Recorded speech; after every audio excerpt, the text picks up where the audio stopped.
Hello friends and welcome back to my channel. My name is Caitlin from Florals.com and today is another episode of 2020 Creative Reset. If you guys have not seen the rest of the videos, check out the playlist link down below so you guys can catch up. We've finally moved into organization, but we already talked about goals, goal setting, goal tracking, and goal evaluation, and so much more in this series so far. I can hardly believe it. But today we're talking some more about organization and what works for me. Now I had you guys comment some suggestions on what you wanted to see how I organize in my craft room, and there were a lot of great suggestions, so I think we're going to do a round 2 of this so I can address more of those in a future video. So if you'd like to see another round and see specific things, comment some more suggestions down below of things I didn't cover in this video that you'd still like to see, and I'll do another episode of organization roundup next week. But to get started, I had to show you guys my drawer of washi tape. Now I do have to confess, this is not all of my washi tape, but it is pretty much organized by color, minus this one. I moved that one recently. We'll put it over here. There we go. So my washi tape is organized by color for the most part: reds, pinks, purples, teals, blues, oranges, peaches, mint, dark blue. You can kind of see sort of sorted by color, but this works really well for me. This drawer unit's one of those really old ones, so it's no longer available, but I'll have something similar from Amazon linked down below. The case of this is actually metal, not plastic, so that's why I really like the heavy dutiness of it. But as you can tell, this isn't the best system in terms of labeling. Now I recently got some brand new sets of Mambi washi tapes, so I put all those really skinny washi tapes up here so they don't get lost, the medium sized ones here, and then these are some of my extra ones that don't fit into the bottom here. Now I mentioned in the last video all of my neutral washi tapes are elsewhere, but for my colored washi tape this works fantastic. The only thing you have to be careful of when you're starting to stack washi tape like this in rows is that some washi tape is thicker than others, the circle itself, the circumference itself. So some won't fit in the row tightly or snugly, and some won't fit 3 back because they're all too wide. So be cautious of that. You won't be able to perfectly organize in terms of, every drawer you have won't be this nice. But I really enjoy my washi tape storage and thought you guys would too. I know some people sort them sort of by collection or sort them with their collections, but if you do have a washi tape collection like I do of various, like this is from so many different manufacturers, and some are from the same manufacturer, like these 2 polka dots, these stripes, this solid, this glitter, are all from the same manufacturer, so you can kind of tell they're all the same size and they fit well together. But you'll see that I have some small ones back here, some tall ones, some chubby ones, some medium ones, and that's okay. You're not going to get it perfect, but depending on what you have, different situations might work better for you. But I want to start off with my washi tape storage because I love it so much, and you guys know that I use this all the time, so I'm in and out of here quite often. I do have to reorganize it quite often as well, so if you're someone who doesn't like to put things away in the right place like me, I don't like to put things back in the right place because, for example, if you say I needed to take these 2 out, things fall, things roll, and then sometimes I'll just shove it back in wherever it'll fit because I don't remember the exact order that they were in. So sometimes you just got to put it away wherever it fits. Now, if you do have a ton of washi tape, you might want to do something called inventorying. I have a whole video about this on my Patreon, but essentially you take something, a tag or a little notebook, and you just do swatches of all of your washi tape. So no matter where your washi tape is in your room, you have examples of all of them near you. So this is something you small you can keep near your desk if you're not like me and use washi tape every time. So again, I have a whole video about inventorying on Patreon, not just washi tape but other things as well, so you can check that out if you're interested. It'll be linked down below. But now we're going to dive into a different section of my craft room that I think you guys will really enjoy seeing. Now some of you might not know what this binder is, but my patrons certainly do because they saw it a few months ago. Now this is not a tried and tested method of storing die cuts, but this is the way I do it. I was inspired by RTS Scrapbooking Janet's video when she did her little binders, I guess they'd be called composition notebooks, of die cuts. Now she took wax paper and covered the pages of a paper notebook and then used regular adhesive to just, those little adhesive squares to attach her die cuts to the page so that she could easily pick them up like they were stickers. Now I wanted something a lot simpler, a lot easier than that, so I came up with this idea. Now it may be bad for your die cuts. I have no idea. I haven't tested it long enough to know the outcome of it.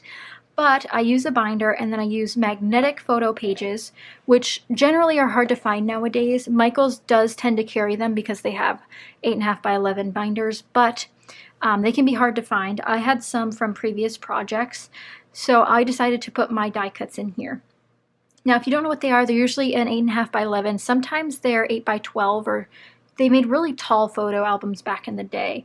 But essentially, it's a plastic film that peels up, and you're supposed to put your photos directly onto this sticky background. But I decided I would put my die cuts on there.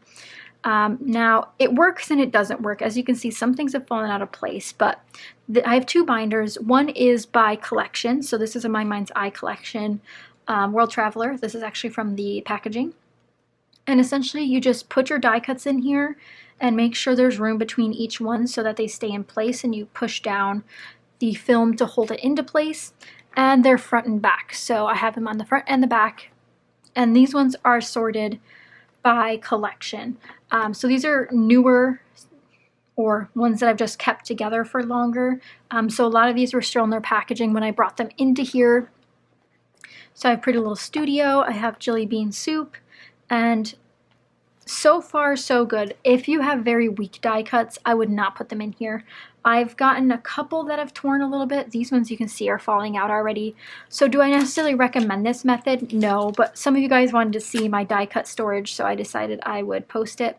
Now see, this one seems like it already has discoloring on the back of it, and I know it won't show up on camera, but it's like a light brown.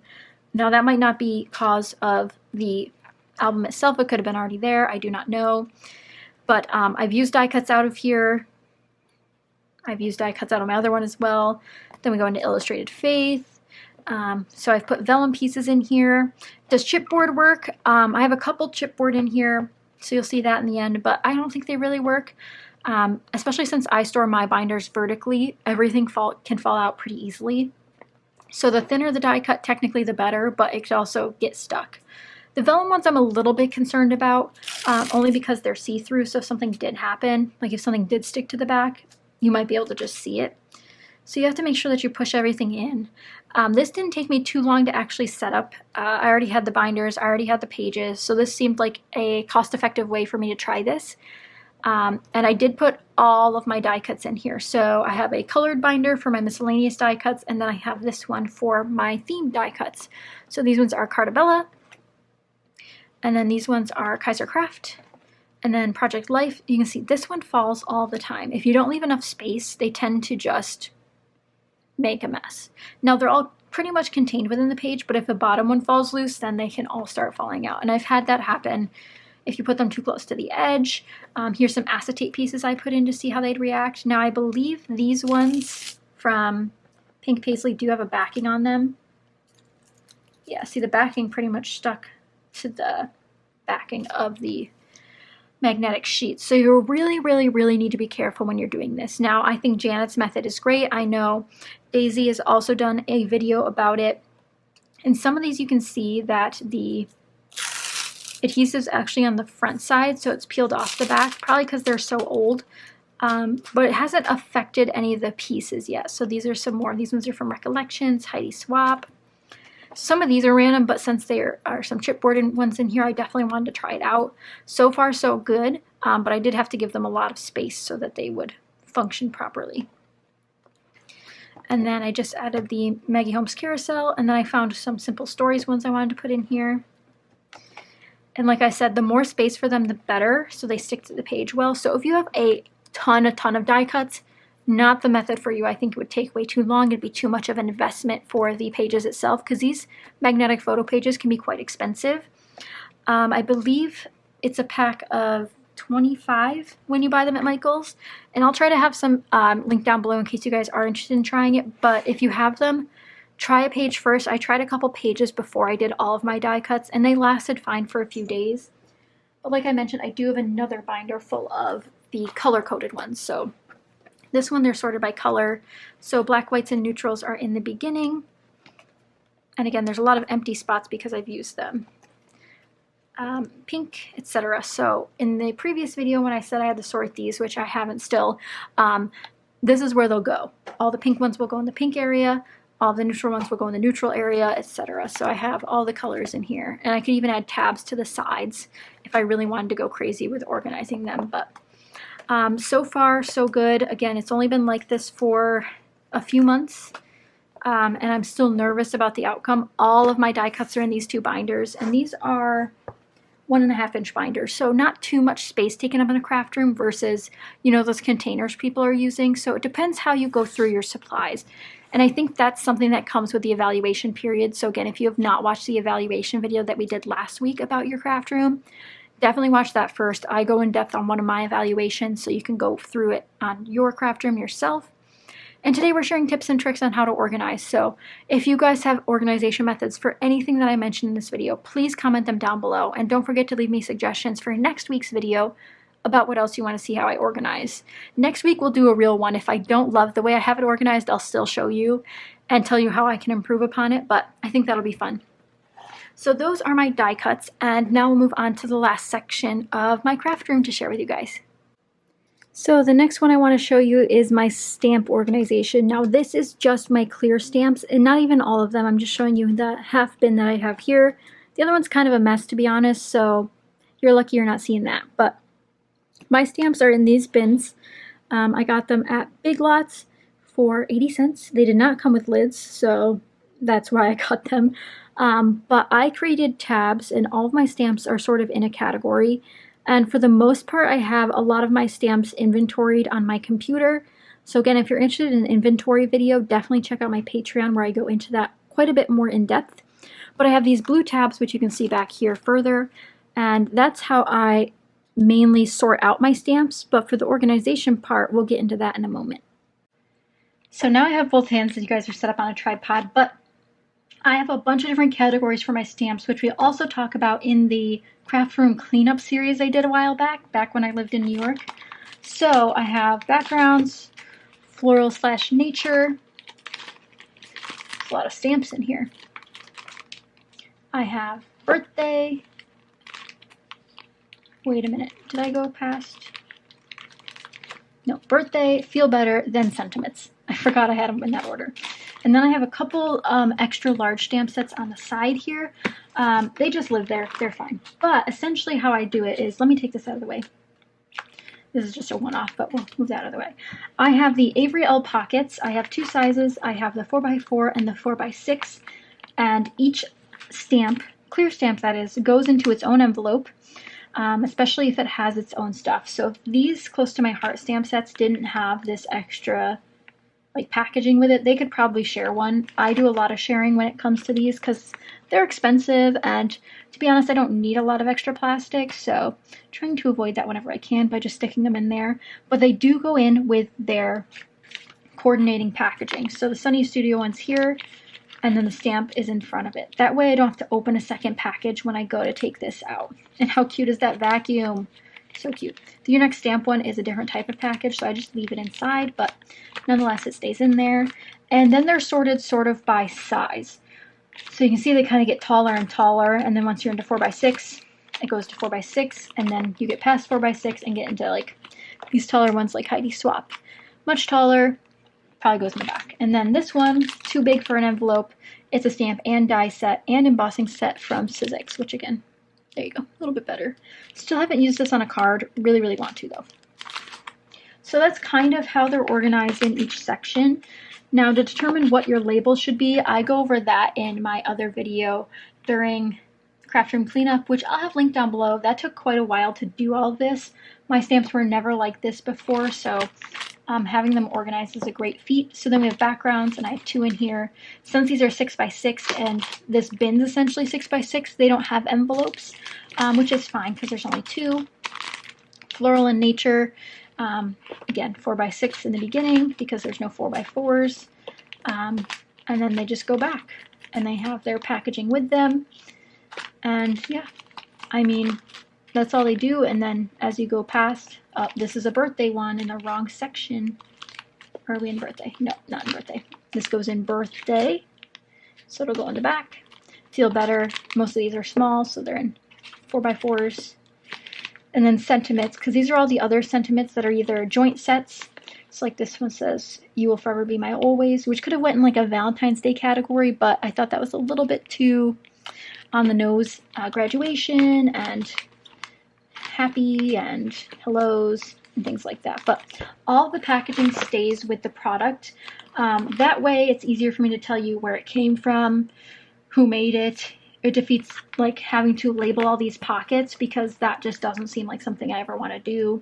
Labeling all these pockets would, one, be a waste of my time in my opinion, because if the packaging's in there, I know which one goes in here. But that's essentially how I organize them. And again, in the inventory video over on Patreon, I describe how it's organized in an Excel, like Google Sheet, so I can reference it on my phone if I'm looking for inspiration. And they're all in here. And then my extra large ones are back here just without a sleeve. That's just how they fit better. But I have another bin of these which covers different categories, especially the like animal and creatures. So I have them sorted by like cat, dog, animals, exotic, people, all those kind of things, because you know those my favorite things, stamps, and Neat and Tangled do a bunch of different types of stamped images, so I wanted to make sure that I covered all the categories. But I really like how this works. These sit to the left of me while I'm at my desk on a shelf, so they're always accessible all the time. Now I do have older stamp sets in CD cases. I have my wood veneer in a drawer. I have rubber mounted but not wood mounted stamps in CD cases as well. I have a couple like this, these random ones from like Unity Stamp Co. that are just in their packaging. They just work better here, so I could just tuck it to the side.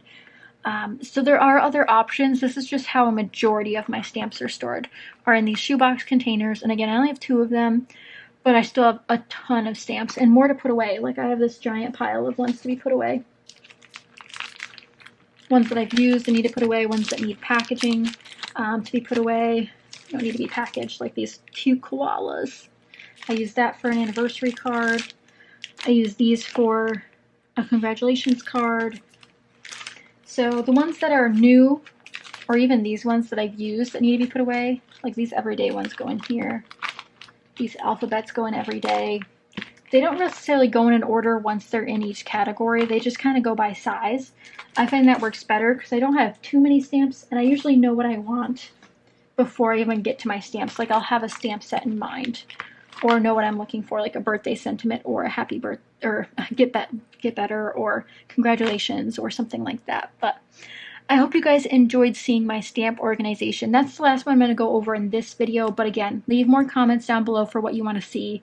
Next time I'll show you if it's messy or not, and we'll just look at it together and we'll start getting new ideas of how to organize. But I'd love to know how you organize your washi tape, your stamps, and your die cuts, because I just want to see how you guys do it. Maybe there's something I'm missing or could do better in terms of these or any of the other categories I covered. But I hope you guys enjoyed. If you did, be sure to give it a thumbs up and let me know you're liking the 2020 Creative Reset videos.